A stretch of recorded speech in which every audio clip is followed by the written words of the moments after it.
ജനവാസ മേഖലകളും നിർണായക അടിസ്ഥാന സൗകര്യങ്ങളും ലക്ഷ്യമിട്ട് അമേരിക്ക ആക്രമണം വ്യാപിപ്പിക്കുമെന്ന റിപ്പോർട്ടുകൾക്കിടെ അമേരിക്കയ്ക്ക് കടുത്ത മുന്നറിയിപ്പുമായി ഇറാൻ ഇസ്ലാമിക റവല്യൂഷണറി ഗാർഡ് കോർ. 2-3 ദിവസത്തിനുള്ളിൽ യുദ്ധം അവസാനിപ്പിക്കണമെന്നും അതിന് തയ്യാറായില്ലെങ്കിൽ നിലവിലുള്ള നിയന്ത്രിത സൈനിക നടപടികളിൽ നിന്നും പൂർണ്ണമായും വ്യത്യസ്തമായ രീതിയിലുള്ള തിരിച്ചടിയിലേക്ക് ഇറാൻ നീങ്ങുമെന്നും IRGC വ്യക്തമാക്കി. അതിനുശേഷം ചർച്ചകൾക്കോ നയതന്ത്ര ഇടപെടലുകൾക്കോ പ്രസക്തിയുണ്ടാകില്ലെന്നും അമേരിക്കൻ സാന്നിധ്യം പശ്ചിമേഷ്യയിൽ നിന്ന് പൂർണ്ണമായി ഇല്ലാതാക്കുമോ എന്നുമാണ് മുന്നറിയിപ്പിൽ പറയുന്നത്. ഇറാന്റെ പ്രതികരണത്തിന് ഭൂമിശാസ്ത്രപരമായ അതിർത്തികൾ ഒന്നും തടസ്സമാകില്ല. ആവശ്യമായിട്ടെടുത്തെല്ലാം അമേരിക്കൻ താൽപര്യങ്ങൾ ലക്ഷ്യമാക്കും എന്നാണ് IRGCയുടെ മുന്നറിയിപ്പ്. ഇതിന് പിന്നാലെ ഹോർമുസ് കടലിടുക്കിലൂടെ സഞ്ചരിച്ചിരുന്ന ഒരു ചരക്ക് കപ്പലിന് നേരെ നടത്തിയതായി പറയുന്ന ആക്രമണത്തിന്റെ ദൃശ്യങ്ങളും ഇറാൻ പുറത്തുവിട്ടു. ഇതിലൂടെ ഹോർമൂസിലെ കപ്പൽ ഗതാഗതം തടസ്സപ്പെടുത്താനുള്ള ശേഷി ഇറാൻ വീണ്ടും ലോകത്തിനു മുന്നിൽ പ്രകടിപ്പിക്കുകയാണെന്നാണ് മനസ്സിലാക്കേണ്ടത്. അമേരിക്ക ഇറാന്റെ ഊർജോൽപാദന കേന്ദ്രങ്ങളും വൈദ്യുതി വിതരണ സംവിധാനങ്ങളും ലക്ഷ്യമിടുകയാണെങ്കിൽ ചെങ്കടലിലെ പ്രധാന എണ്ണക്കപ്പൽ പാതകൾ തടസ്സപ്പെടുത്താൻ യമനിലെ ഹൂത്തി സേനയ്ക്ക് നിർദ്ദേശം നൽകിയിട്ടുണ്ടെന്ന് അന്താരാഷ്ട്ര വാർത്താ ഏജൻസിയും റിപ്പോർട്ട് ചെയ്യുന്നുണ്ട്. ഇക്കാര്യത്തിൽ ഔദ്യോഗിക സ്ഥിരീകരണമില്ലെങ്കിലും പശ്ചിമേഷ്യയിലെ സംഘർഷം കൂടുതൽ വ്യാപിക്കുമെന്ന ആശങ്ക ശക്തമാകുന്നതായി റിപ്പോർട്ടുകളുണ്ട്. യൂറോപ്പിലെ വിവിധ താവളങ്ങളിൽ നിന്ന് അമേരിക്കൻ പോർ വിമാനങ്ങളും അധിക വ്യോമസേനാ വിഭാഗങ്ങളും മിഡിൽ ഈസ്റ്റിലേക്ക് വിന്യസിക്കുന്നതായും റിപ്പോർട്ടുകളുണ്ട്. മേഖലയിലെ അമേരിക്കൻ സൈനിക സാന്നിധ്യം വർദ്ധിപ്പിക്കുന്നതിനൊപ്പം വ്യോമ പ്രതിരോധ സംവിധാനങ്ങളും ശക്തിപ്പെടുത്തുകയാണ് ലക്ഷ്യമെന്നാണ് വിലയിരുത്തൽ. ഗൾഫ് മേഖലയിലെ US താവളങ്ങൾക്കും കപ്പൽ ഗതാഗതത്തിനും നേരെയുള്ള ഭീഷണി ഉയർന്ന സാഹചര്യത്തിലാണ് ഈ ഒരു നീക്കം.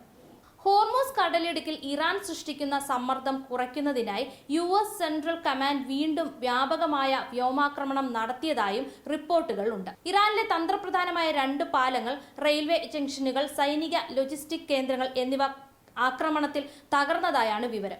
ഈ കേന്ദ്രങ്ങൾ സൈനിക നീക്കങ്ങൾക്കും ആയുധ ഗതാഗതത്തിനും ഉപയോഗിച്ചിരുന്നതായാണ് അമേരിക്കയുടെ വിലയിരുത്തൽ. എന്നാൽ ആക്രമണത്തിൽ സാധാരണ പൗരന്മാർ കൊല്ലപ്പെട്ടതായും ജനവാസ മേഖലകൾക്ക് നാശനഷ്ടമുണ്ടായതായും ഇറാൻ സർക്കാർ അനുകൂല മാധ്യമങ്ങൾ ആരോപിച്ചു. ആക്രമണത്തിൽ തകർന്ന പാലങ്ങളുടെയും കേടുപാടുകൾ സംഭവിച്ച റോഡുകളുടെയും ദൃശ്യങ്ങളും സാമൂഹ്യ മാധ്യമങ്ങളിൽ വ്യാപകമായി പ്രചരിക്കുന്നുണ്ട്. ഹോർമൂസ് കടലിടുക്കിന്റെ നിയന്ത്രണം ശക്തമാക്കാനുള്ള നടപടികളോടൊപ്പം ഇറാനിലെ അടിസ്ഥാന സൗകര്യങ്ങൾക്കും ജനവാസ മേഖലകൾക്കും നേരെ അമേരിക്ക ആക്രമണം വ്യാപിപ്പിച്ചതായി റിപ്പോർട്ടുകൾ പറയുന്നു. തുടർച്ചയായ 6ാം രാത്രിയിലും US സൈന്യം വിവിധ ഭാഗങ്ങളിൽ വ്യോമാക്രമണം നടത്തി. ഈ ആക്രമണത്തിൽ കുറഞ്ഞത് 8 പേർ കൊല്ലപ്പെടുകയും 20-ലധികം പേർക്ക് പരിക്കേൽക്കുകയും ചെയ്തതായി അന്താരാഷ്ട്ര മാധ്യമങ്ങൾ റിപ്പോർട്ട് ചെയ്യുന്നുണ്ട്. എന്നാൽ ഇതിന്റെ ഔദ്യോഗിക കണക്കുകളൊന്നും ഇതുവരെയും പുറത്തു വന്നിട്ടില്ല. അമേരിക്കൻ ആക്രമണങ്ങൾക്ക് ശക്തമായ മറുപടി നൽകുമെന്ന് പ്രഖ്യാപിച്ച ഇറാൻ ഗൾഫ് മേഖലയിലെ US സൈനിക താവളങ്ങൾക്കെതിരെ മിസൈലുകളും ഡ്രോണുകളും ഉപയോഗിച്ചുള്ള ആക്രമണങ്ങൾ നടത്തിയതായും റിപ്പോർട്ടുകളുണ്ട്. സിറിയയിലെ US സ്പെഷ്യൽ ഓപ്പറേഷൻ കമാൻഡ് കേന്ദ്രത്തിന് സമീപം ആക്രമണ ശ്രമങ്ങൾ നടന്നതായി വിദേശ മാധ്യമങ്ങൾ റിപ്പോർട്ട് ചെയ്യുന്നു. ഖത്തർ, കുവൈറ്റ്, ബഹ്റിൻ തുടങ്ങിയ രാജ്യങ്ങളിലെ അമേരിക്കൻ സൈനിക താവളങ്ങൾക്കും ഉയർന്ന ജാഗ്രതാ നിർദ്ദേശം നൽകിയിട്ടുണ്ട്. ഇതിനിടെ യമനിലെ ഹൂത്തി സേന വീണ്ടും ചെങ്കടലിലെയും ബാബുൽ മന്ദിബ് കടലിടുക്കിനും കപ്പൽ ഗതാഗതം ലക്ഷ്യമിടാൻ സാധ്യതയുണ്ടെന്ന ആശങ്കയും ഉയരുകയാണ്. അങ്ങനെ സംഭവിച്ചാൽ ഹോർമൂസിനൊപ്പം ബാബുൽ മന്ദിബ് കടലിടുക്കും പ്രതിസന്ധിയിലാകുകയും ലോകത്തിലെ എണ്ണ വാതക വിതരണ ശൃംഖലയ്ക്ക് ഇരട്ട ആഘാതം ഉണ്ടാവുകയും ചെയ്യും. സൗദി അറേബ്യയും മറ്റ് ഗൾഫ് രാജ്യങ്ങളും ഇതിനകം ബദൽ പൈപ്പ് ലൈൻ മാർഗങ്ങളിലൂടെ എണ്ണ കയറ്റുമതി വർദ്ധിപ്പിച്ചിട്ടുണ്ടെങ്കിലും ചെങ്കടൽ പാതയും തടസ്സപ്പെട്ടാൽ ആ സംവിധാനം പോലും പ്രതിസന്ധിയിലാകും. അതും ഒരു മുന്നറിയിപ്പാണ്. അമേരിക്ക, ഇറാൻ, ഹൂത്തി സേന, ഗൾഫ് രാജ്യങ്ങൾ എന്നിവ ഉൾപ്പെട്ട ഈ സംഘർഷം മേഖലാതല യുദ്ധത്തിൽ നിന്നും ആഗോള സാമ്പത്തിക പ്രതിസന്ധിയിലേക്ക് വഴിമാറുമോ എന്ന ആശങ്ക അന്താരാഷ്ട്ര തലത്തിൽ ശക്തമാവുകയാണ്. എണ്ണവില, സമുദ്ര വ്യാപാരം, ഊർജ്ജ സുരക്ഷ, അന്താരാഷ്ട്ര ചരക്ക് നീക്കം എന്നിവയെല്ലാം അടുത്ത ദിവസങ്ങളിലെ സൈനിക നീക്കങ്ങളെ ആശ്രയിച്ചായിരിക്കും നിർണ്ണയിക്കപ്പെടുക. നയതന്ത്ര ചർച്ചകൾക്ക് അവസാനം ചുരുങ്ങുന്നതിനൊപ്പം സൈനിക ഏറ്റുമുട്ടൽ കൂടുതൽ രൂക്ഷമാകുമെന്ന ആശങ്കയും ആഗോളതലത്തിൽ ഉയർന്നിട്ടുണ്ട്.